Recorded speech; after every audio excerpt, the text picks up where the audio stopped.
apparently is they're going to cut rates at the September 18th meeting. And that the week we're recording on Wednesday, the Fed is going to have their July 31st FOMC meeting.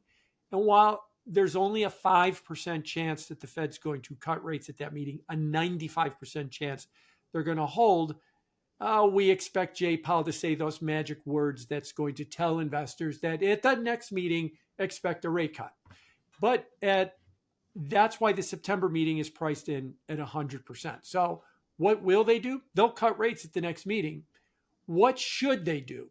I don't think they should be cutting rates right now. Why don't I think they should be cutting rates? Because of what you mentioned. GDP in the second quarter was 2.8%. That's a decent number. Hi, and welcome to Wealthion. I'm James Conner, and today my guest is Jim Bianco of Bianco Research. Jim and his team provide a wide range of research across many different asset classes, and we're going to get Jim's views on the markets and across many of the asset classes that he does cover.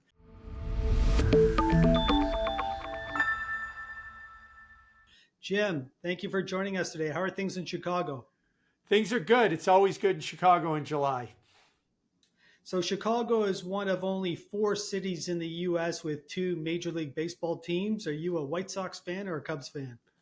Oh, I'm kind of both, but it's a historic year in that how bad the White Sox are. They have got the worst record after 108 games in 93 years. That's how bad they are right now. And the Cubs have been a bit of a disappointment. So while I do like baseball, it's been a challenging year here in Chicago. That is crazy. So how many games below 500 are the White Sox?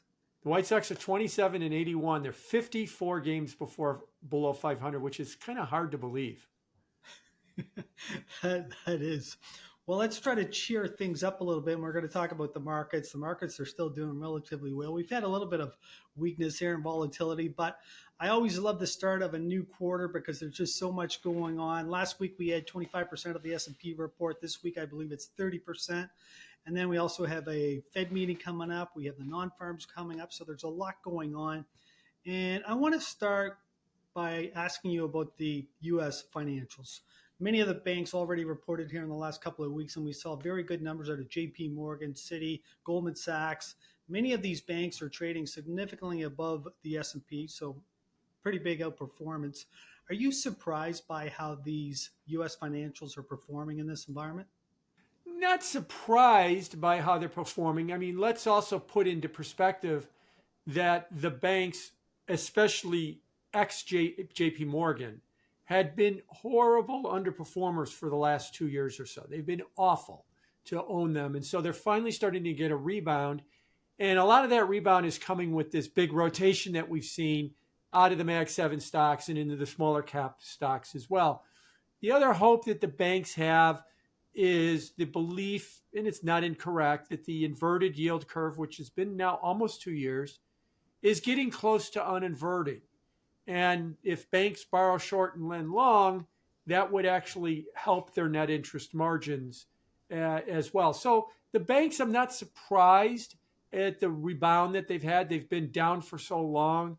And with the rotation and the hope for net interest margins, NIM, helping, that they are going to rebound. Now, whether or not that can be sustained, say, through the end of the year and into 2025, I have my doubts on that. But for right now, they've been a very good place to be. And I think over the near term, they will continue to be. And were there any concerns when you look at a JP Morgan or a Wells Fargo, any concerns in terms of their loan books? No, not really at this point. I mean, the only concern that you would have is again all around commercial real estate, especially office. But that is such a well-known story at this point. And it is so in the price of the stocks. In other words, office is a disaster. And the banks have a huge problem because of office. But, as I pointed out earlier, they've been suffering terribly for the last 2 years or so, in part because of that. So, yes, that is an issue. But I don't think that what they reported should make us think that it's better or worse than the already glum outlook that we had for office real estate. So In Toronto, still a big issue with people going back to work. If you look at any major office building in downtown Toronto, on a Monday, you might get 10% of the tenants going to work. Tuesday, Wednesday, Thursday, it's 50 to 60%. And then on a Friday, it's down to 5%. How does that compare to what's happening in Chicago? Same thing. Same thing everywhere, in pretty much the developed world right now. Or maybe I shouldn't be that broad. I should say more like North America. Remote work is a thing. It is not going, we're not going back. We're not going to go back to where we were in 2019 or anything like that. So that this is part of the issue around office real estate. That if companies are only utilizing, as you pointed out, maybe 50% of their office space on a weekly basis. In other words, if you have 100 employees, you'd have 500 visits to your office a week, employees 5 times, and you're getting about 250 visits a week to your office from your employees. You're only half utilizing your space. And so there's been a downsizing you've seen of a lot of employers on their space. And I don't think we're going to go back. We're not going to go back on this. People have asked me, but what about the next recession? Won't everybody come crawling back to the office? It's like, no, it'll be worse. The next recession, your employer will say, I can't give you a raise, but take another day a week at home. And you'll think that he gave you a raise. If you want people to come back to the office, tell them that they get paid X. But if they come to the office every day, you'll give them 15% more money. But nobody thinks that way. So since we're not going to pay them a premium to come to the office, we're not going to see this remote work thing go away. So you touched on the fact that there's a rotation going on within the markets, and we've seen a nice pullback here in the AI stocks. Goldman Sachs and a few other brokers have come out with negative reports here in the last few weeks, just suggesting that the benefits that are coming from AI will not exceed the money that's being spent. Well, what's your view on the AI sector and Nvidia? It's pulled back from like 140 down to 110, give or take, down 20%. Do you think this is the beginning of a significant pullback or what? It's hard to say. I mean, these stocks were definitely way out there, and there's no surprise that they are getting pulled back. But let me make a big comment about AI. I'm in the camp that it is as significant as the invention of the internet itself. And when it is fully utilized, it will be as significant as the invention of the internet. Now, the internet was invented 30 or 40 years ago.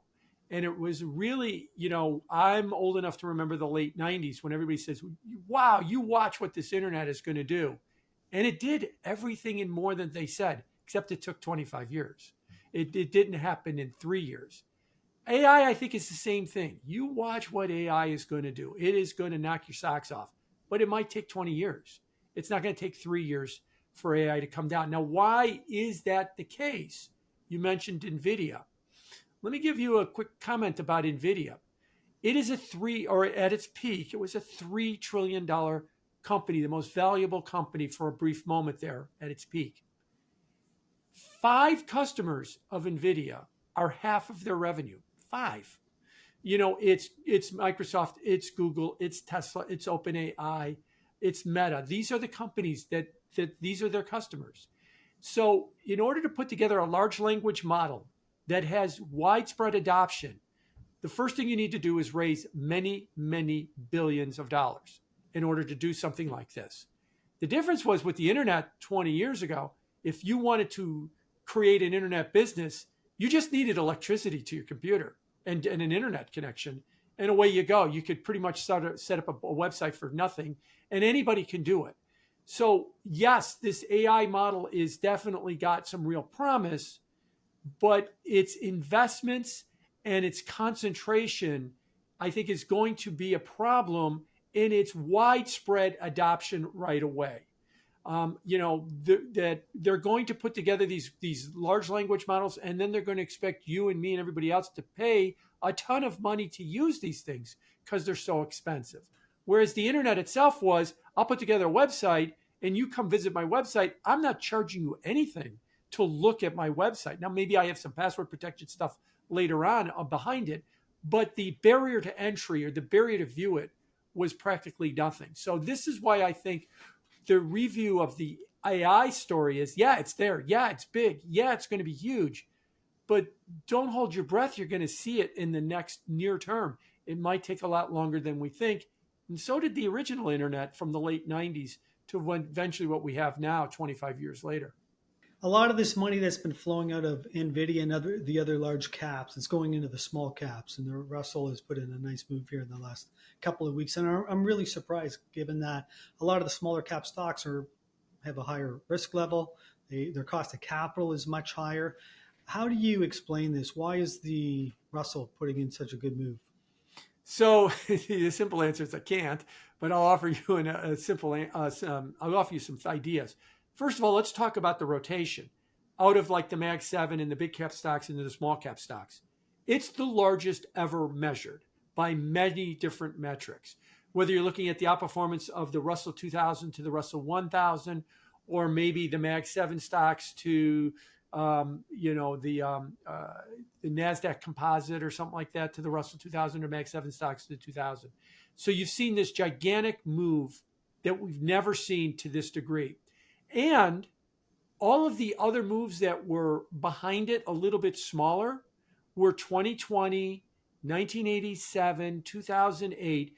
In other words, when do small cap stocks massively outperform large cap stocks? When the stock market is collapsing.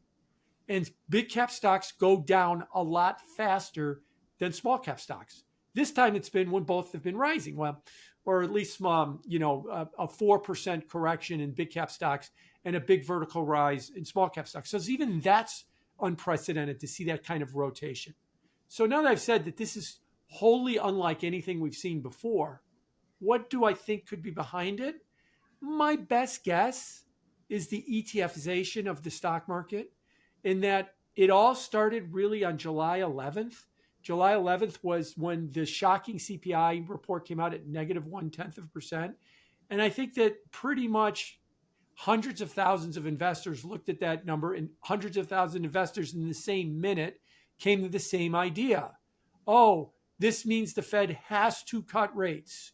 And since they are going to cut rates and lower the cost of capital, this is going to help more traditional companies. So therefore, I am going to buy IWM, the Russell 2000 ETF, or RSP, the S&P equal weighted ETF, or something along those lines. So basically, everybody got the same idea for the same 2 or 3 trades all at the same moment and all rushed into it. And we saw this massive rotation unlike we've ever seen before. Now, of course, I'm surmising this, I'm conjecturing this because we've never seen this before. And we don't really understand what quite happened. But that's my best guess as to what I think happened. So let's talk about the Fed now. And you touched on interest rates. And we just recently saw a GDP print. Q2 numbers came in at 2.8%, which was much higher than what the market was expecting. What's your take on this number? And does it change anything in terms of interest rate expectations? Yeah, so when we talk about the Fed, we should talk about what they should do and what they will do. So let me attack, and then I'll work that into these numbers. First of all, what they will do apparently is they're going to cut rates at the September 18th meeting, and that the week we're recording on Wednesday, the Fed is going to have their July 31st FOMC meeting, and while there's only a 5% chance that the Fed's going to cut rates at that meeting, a 95% chance they're going to hold. We expect Jay Powell to say those magic words that's going to tell investors that at the next meeting, expect a rate cut. But that's why the September meeting is priced in at 100%. So what will they do? They'll cut rates at the next meeting. What should they do? I don't think they should be cutting rates right now. Why don't I think they should be cutting rates? Because of what you mentioned. GDP in the second quarter was 2.8%. That's a decent number. Oh, yeah, there's some issues with it. And inventories might have been a little bit more of that number than we would have liked.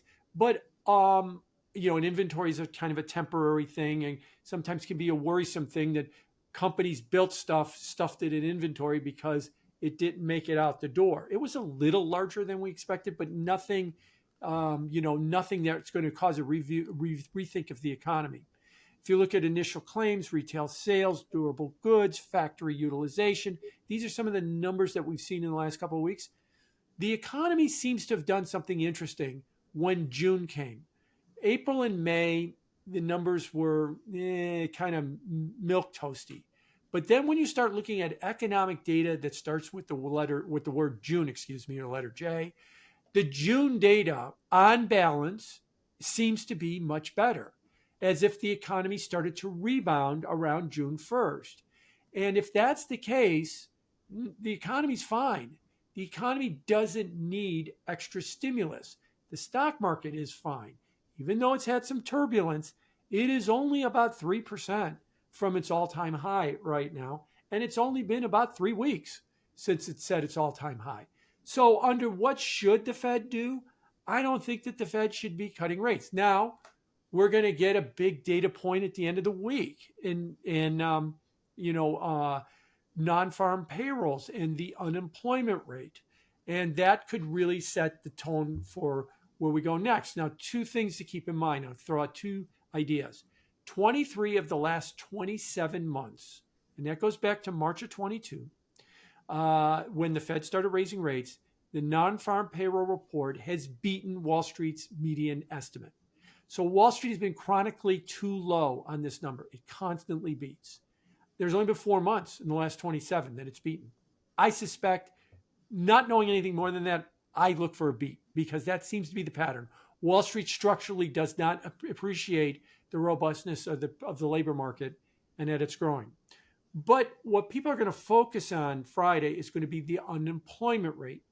And if the unemployment rate, which is estimated to hold at 4.1, which is what it was in June, then what you're going to see, if it goes higher than that, 4.2 or even 4.3, you'll trigger what's known as the Sahm rule. The Sahm rule was created by Claudia Sahm, a Federal Reserve economist who now works in the private sector. She writes the stay-at-home macro blog.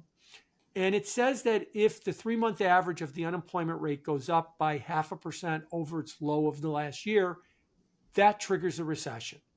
Well, if it's 4.2%, that should trigger the recession warning as early as Friday. But there's a giant caveat in this data. And even Claudia has said this herself. It was assumed with this rule that you had stable demographic trends.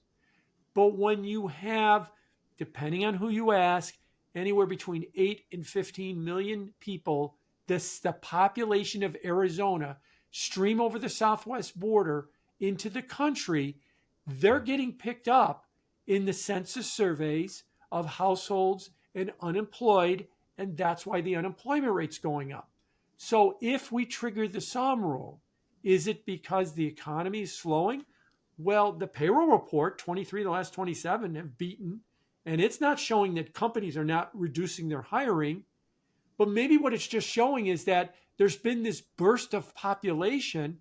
Unfortunately, many of them come across the border unemployed, and they're getting picked up in the statistics, and that's why the unemployment rate is going up. So it's not necessarily a measure of a slowing economy, which is what everybody thinks the unemployment rate would say, but a change in the demographics of the country because of the migrant flows that we've seen over the last 3 years. That's my take on it. Now, I know others disagree, but these numbers that we're going to see at the end of the week are going to be very, very difficult to read, especially if we get that Sahm rule recession indicator triggered with a 4.2% unemployment rate at the end of the week.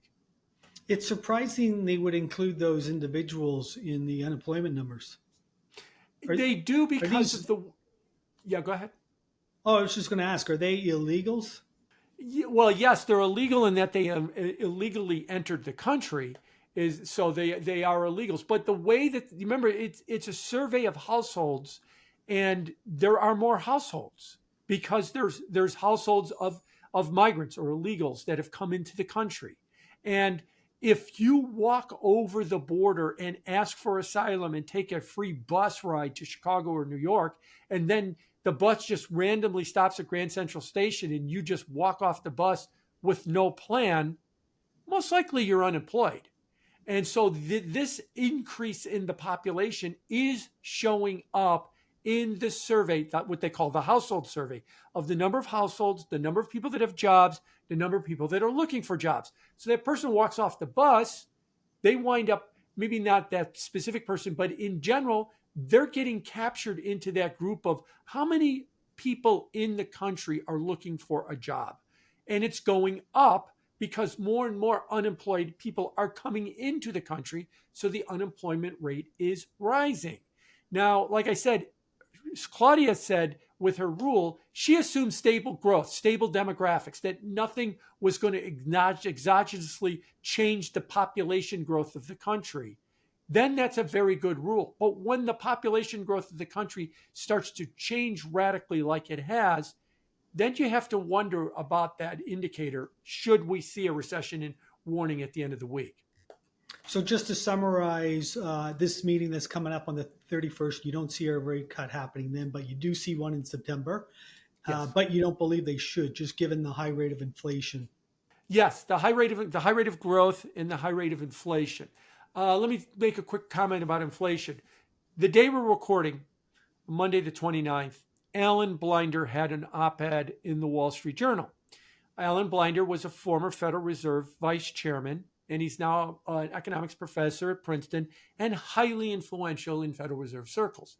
In the opening paragraph, he said, it's now obvious that there was some faulty seasonal factors in January, February, March that caused the inflation rate to be overstated.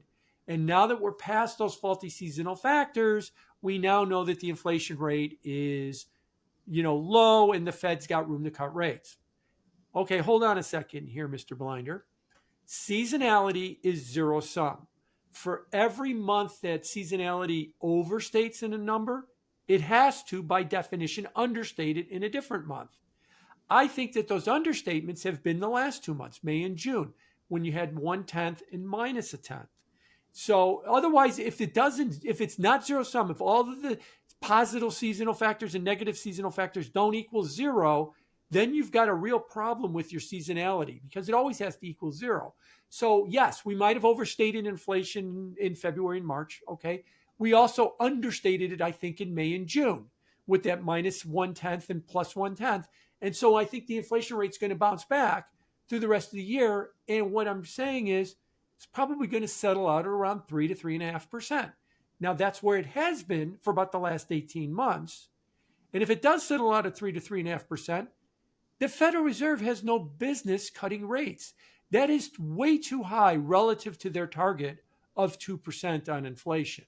So I get what they're saying. Yeah, don't worry. We're in the so-called last mile. Inflation's going to go to 2% and throw out some stuff about faulty seasonals without really thinking through it. Well, if there was faulty seasonals somewhere, there has to be the opposite in another place because seasonals are zero sum. But we don't think through that all the way. And I think what we're not realizing is, yeah, we are in a sticky inflation world of around 3 to 3.5%. The Fed shouldn't be cutting rates in that kind of environment. But that's what I think they should do. And I'm not a member of the Federal Reserve, but they seem to be, they being the Federal Reserve, intent on signaling this week that in September there will be a rate cut. This show is sponsored by BetterHelp. To feel my best, there's two things I do on a regular basis. I work out with a personal trainer and I meet with a therapist. Working out keeps my body in shape, but working with a therapist keeps my mind in shape and keeps me thinking in a positive manner.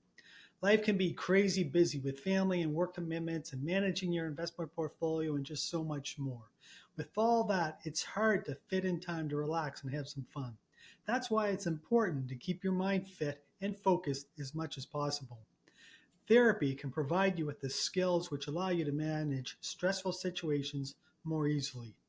If you would like to speak with a therapist or give it a try, consider BetterHelp. It's all online and fully flexible according to your schedule. Never skip therapy day with BetterHelp. Visit betterhelp.com/Wealthion to get 10% off your first month. That's BetterHelp, HELP.com/Wealthion. Now back to the show. So the last time we spoke, you made mention of the fact that if the unemployment rate goes from 4% to 5%, that's going to cost the economy 1.7 million jobs.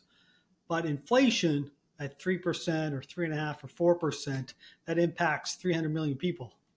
Right. And, keep in mind that if the unemployment rate goes from 4 to 5, that means you have an extra 1.7 million unemployed people.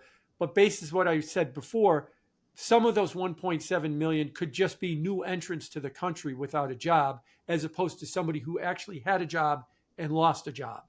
But that's where you're going. But the comment that I made before was that people don't appreciate that when the inflation rate stays to 3.5%, that impacts 100% of the population.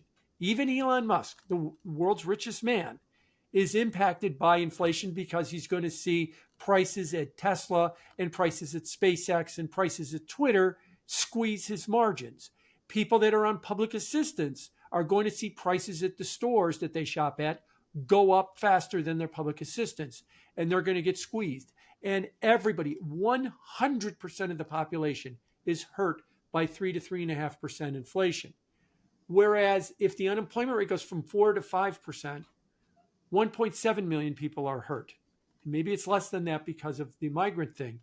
And to give you the crass calculation I was talking about at the last call that we had together, is that if you told 300 million people, 1.7 million people need to take some pain, so the other 298, 0.7% of the people could see some inflation relief, they'd probably say, sorry, you 1.7%, but the other 298 million could definitely use some inflation relief. The point I'm trying to make by making it this way is inflation is worse than unemployment, and inflation needs to be arrested, even at the cost of unemployment. If it comes to that, it hasn't yet. And therefore, the Fed should be on the lookout to try and arrest this high inflation rate, but they don't seem to be. They seem to be thinking that the war is over, that it has been won, and that they're now starting to talk about cutting rates. And I'll just emphasize, I don't think we're there yet, and they shouldn't be doing it. But like I said, I don't get a vote at the Fed. They seem to be ready to be cutting rates. So let's look at this GDP number in a little more detail. Okay, it came in at 2.8%. All right, very strong number. But then when you look at the price of oil, it's vacillating between $70 to $80 a barrel. The price of copper has gone from $5 down to $4 a pound. Both of these commodities are good barometers of what's happening in the economy. And I guess my question to you is, this pullback that we're seeing in oil, does this not indicate a weakening economy, and also copper? And then I got to also ask you about the Q2 numbers out of McDonald's. They came in with their Q2 numbers today. They missed for the second consecutive quarter, and they cited weakness coming from consumers. People just don't want to eat out. They don't want to spend the extra money. So let me take the second part first with McDonald's. There's been a term that economists use, which I agree with, which is called the K-shaped economy, like the letter K.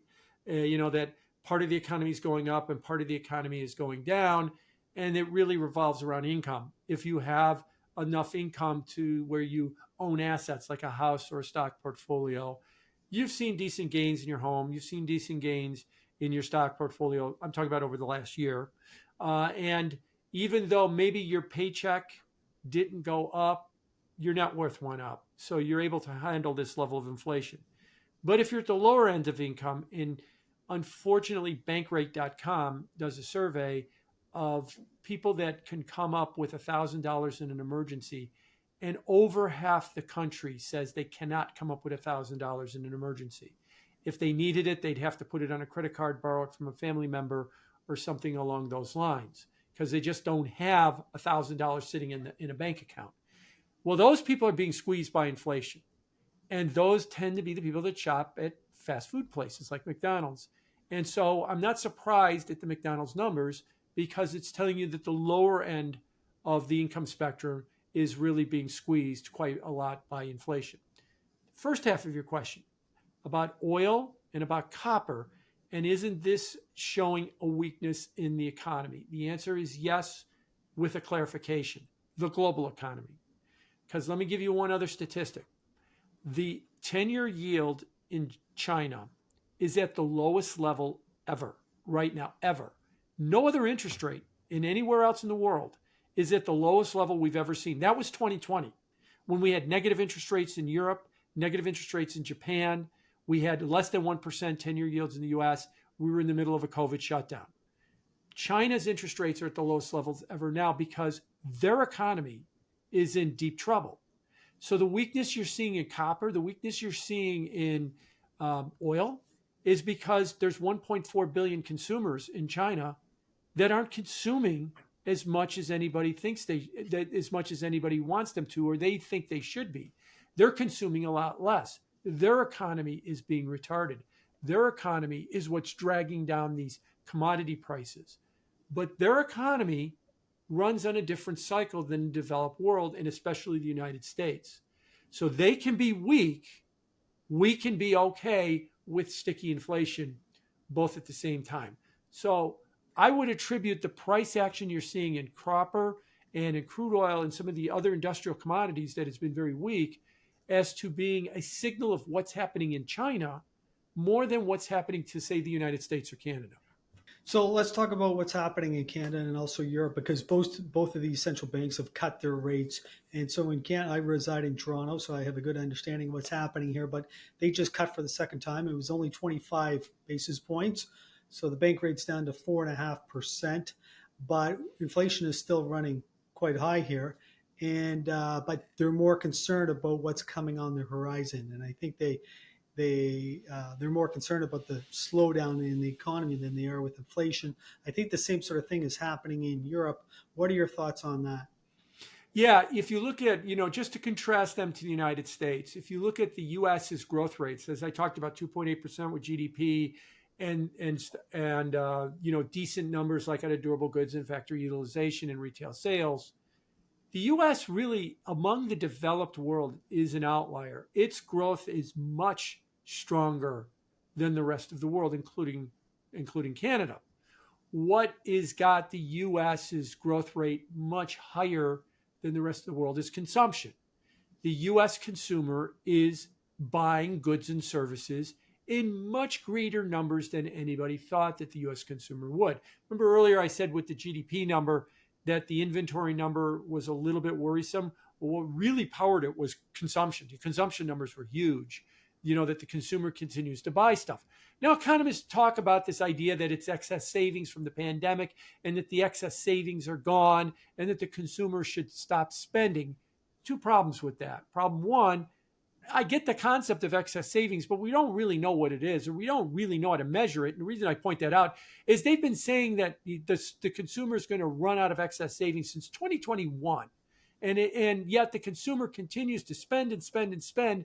And here we are in the second half of 2024, and they keep telling me, oh, any minute now they're going to run out of money and they're going to stop spending it. Now, I guess in theory, if you say it forever, some point that will happen. But it's been almost 3 years now, and it hasn't really played out to the degree that they have. Now, the U.S. consumer stands apart from everybody else in that their ability to spend. Why is that? Boy, that's another one that I don't really have a good answer for you. I only have a theory on it. And that theory is they were trained after the financial crisis that you have to save because there's going to be a bad experience somewhere down the line, and you're going to be happy that you have a rainy day fund. Well, that happened in 2020. And then what happened in 2020 when that bad experience happened and you had a rainy day fund? The government mailed everybody money. And you felt like a chump that you spent 10 years not taking a trip to Italy or not buying a new car or doing other things you would have done because you needed to save more in case there was a problem. Well, when there was a problem, they mailed everybody money. So what is the attitude of Americans coming out of this? I am going to Italy. I am going to buy a new car. I am going to enjoy my life. Well, what happens when there's another downturn? I will walk to the mailbox and there will be a big fat check from the government in it. Because the last time this happened, there was a big fat check from the government. And that is why I think we've been seeing so much spending. It's a change of attitude among Americans. Now, maybe the Europeans didn't have that happen. They're a little bit more used to, heavier government invention, and this whole idea of mailing people money was wholly unique in the United States. But whatever the reason is, even if I'm wrong on that argument, we are spending like crazy. Now, a lot of it's services, but we're also buying goods, and that's what's keeping our economy much stronger. So when you ask, Bank of Canada's cut rates, the Bank of England has cut rates, I get it. Their economies are marketably weaker than the US's economy. The US has both strong growth and sticky inflation. They have much weaker growth and probably still sticky inflation, but they're cutting in response to that much weaker growth, which we in the United States don't have, which is why I don't think the Fed should be cutting rates right now. Yeah, interesting points. I can tell you things are a real mess in Canada right now.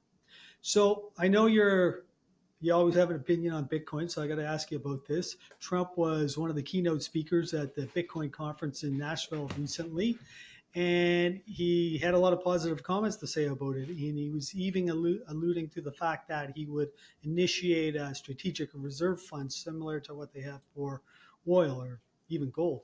What are your thoughts on that? So And what are your thoughts on Bitcoin? yes, you undersold it. Trump went to Nashville, the big Bitcoin conference, and told them everything they wanted to hear. He's going to fire Gary Gensler. He's going to get the industry involved in writing regulations for crypto. He's going to have the government never sell any of the crypto that they've acquired over the years because of fraud, which is the basis of this national fund. He loves crypto. He said, "I love crypto." He said he's going to end Operation Choke Point 2.0, which is where the government has been cracking down on any bank that services a crypto, services a crypto firm. So he gave them everything he wanted, and the price ain't going anywhere. Now, part of the reason that the price ain't going anywhere might also be that at the same time he was doing this, and the Democrats were offered Kamala Harris come to speak to our conference. She refused, or turned them down to be more specific. And just today, the day we're recording, price is getting crushed because the government has now moved some of the crypto that it owns to another wallet, which is supposedly a prelude of selling it. The reason the government owns crypto is they acquired it through Silk Road and Mt. Gox. These were, famous frauds in the crypto space where the government investigated the frauds and then wound up acquiring that Bitcoin through those frauds. So it's almost like Trump said on Saturday, "I'll never sell Bitcoin." And the Democrats on Monday are saying, "Fine, we'll sell our Bitcoin right now." So it's almost like back in your face. Now, the reason I express it that way is it's looking like if you are interested in betting on the election, whether Trump will win or Harris will win, Bitcoin has become now the measure that you could do it. It's become so politicized that it's almost like an election futures on whether or not Trump or Harris is going to win over the next few months. And that's a problem for Bitcoin because it's getting wrapped up in politics. It always wanted to be this nonpartisan, decentralized, freedom of choice kind of asset. And all of a sudden, it's starting to look like a Republican asset that the Democrats are attacking because it's a Republican asset. This is a problem for Bitcoin as we move forward. Now, let me come back. I own Bitcoin. I own some cryptocurrencies. I am very bullish on this sector. I like the alternative financial system that they're building. I think that it is needed. The disruption is worthwhile, but it constantly gets sidetracked with these kind of things that I just described. And it just makes the eventual creation of this alternative financial system that much harder and that much further out into the future. Do I still think they can do it? Yes.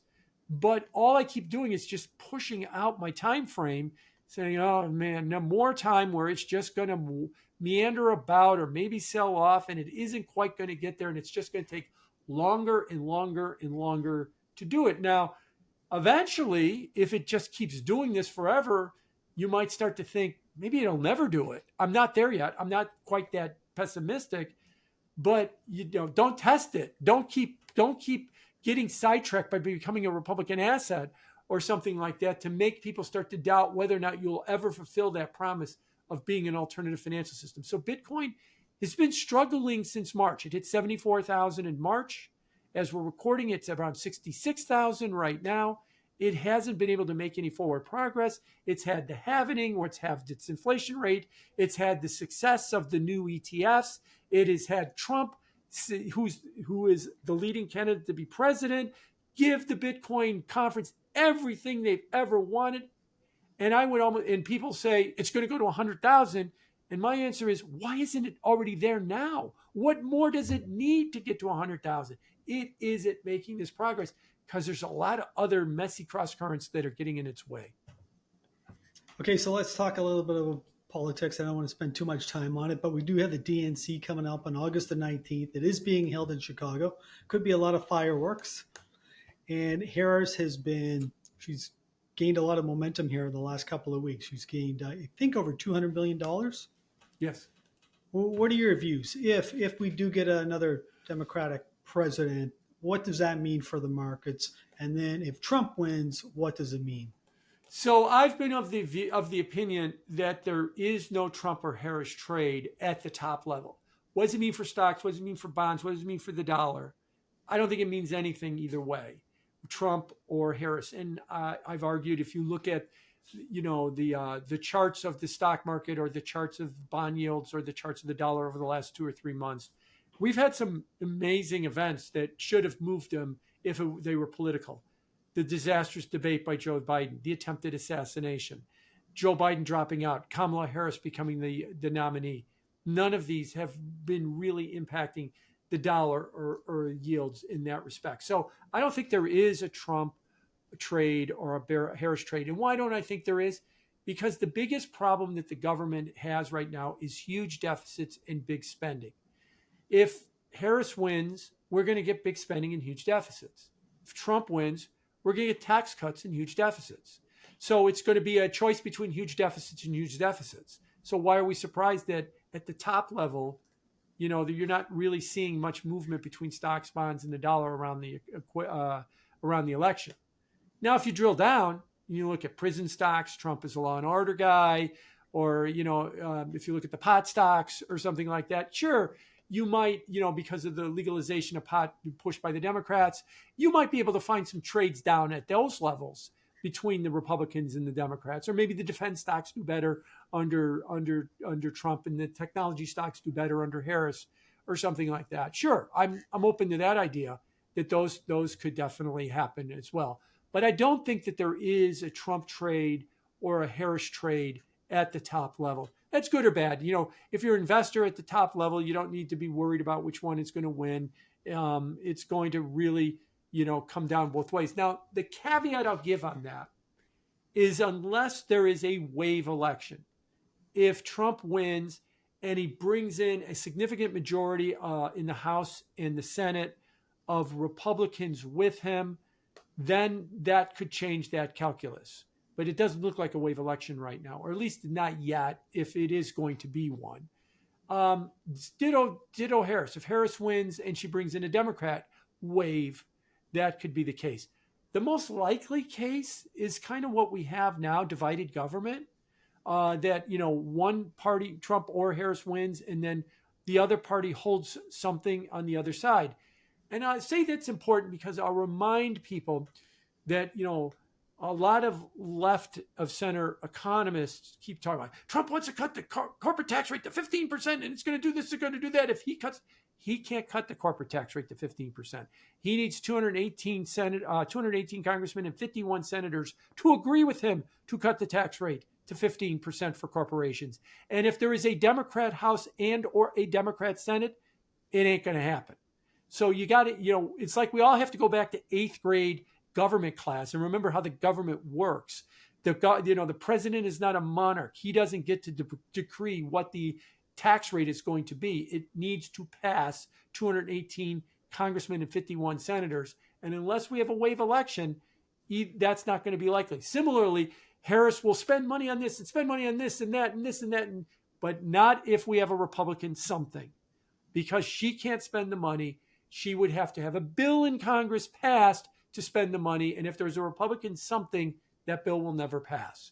So that's why another reason why I don't think that there's a Harris or a Trump trade, because there's a widespread belief that there's going to be divided government coming out of it, whichever way we go. At least now. Now, there's still 100 days left and that can change. You're right. So much can happen in the next few months. So before we wrap up, Jim, I'm going to put you on the spot now. And the first 7 months of the year have been pretty good for the broader indices, the S&P and the NASDAQ.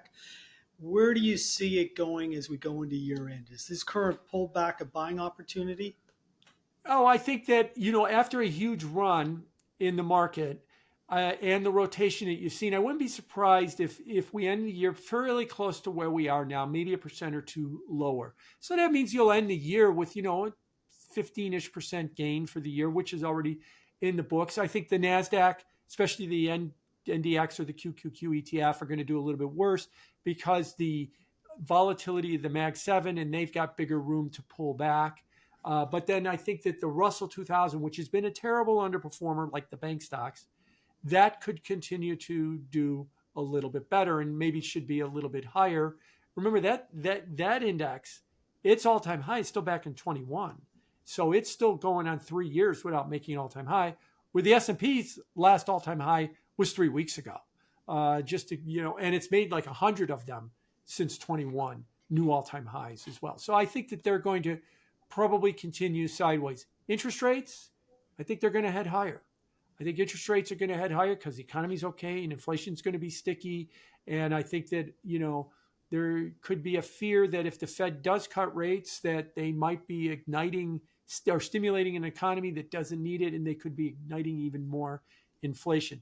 That's not necessarily a bad thing for bond investors because bonds have a yield now, and there's a decent yield of over 5% in a lot of the places in the bond market, especially when you look at corporates and you look at mortgages and the like. You can get 5+% yields. So you've got a yield play in bonds, and if interest rates continue to go up, you'll just have more of a yield play in bonds. And in the dollar, I think the biggest driver of the dollar has been different interest rate differentials. If U.S. rates are heading up, the dollar will probably stay strong. For those that argue, the dollar, the Saudis stopped, saying that they'll use the dollar to price the oil and the end of the reserve currency and the end of dollar hegemony.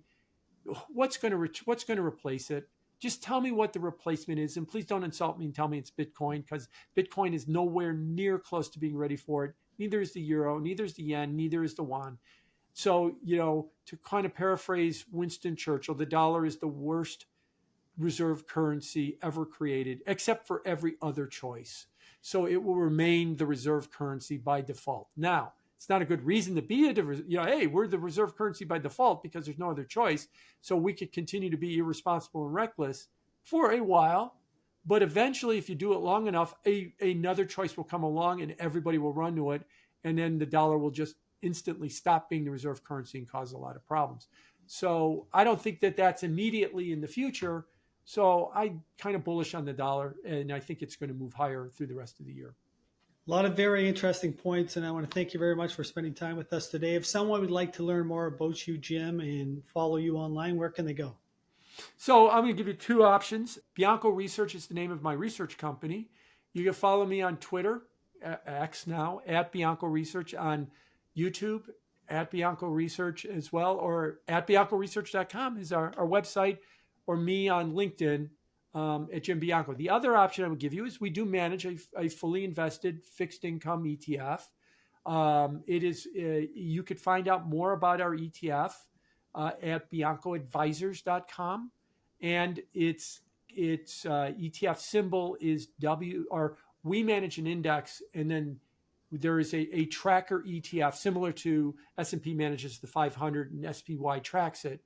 WTBN, it's a Wisdom Tree ETF, WT Bianco Nancy, Wisdom Tree Bianco Nancy, WTBN, is the tracker ETF for our index that you can find out more about at biancoadvisors.com. That's great. We will put all the details in the show notes below. Once again, Jim, thank you. Thank you. Well, I hope you enjoyed that discussion with Jim Bianco. I always enjoy speaking with him because he covers so many different asset classes, and he's such a great speaker. If you're trying to figure out how to prepare for your financial future, consider having a discussion with a Wealthion endorsed financial advisor at wealthion.com. After providing some basic information, Wealthion will put you in touch with a vetted advisor. There's no obligation whatsoever to work with any of these advisors. It's a free service that Wealthion offers to all of its viewers. Don't forget to subscribe to our channel, wealthion.com, and hit that notification button to be kept up to date on upcoming events. I want to thank you very much for spending time with us today, and I look forward to seeing you again soon.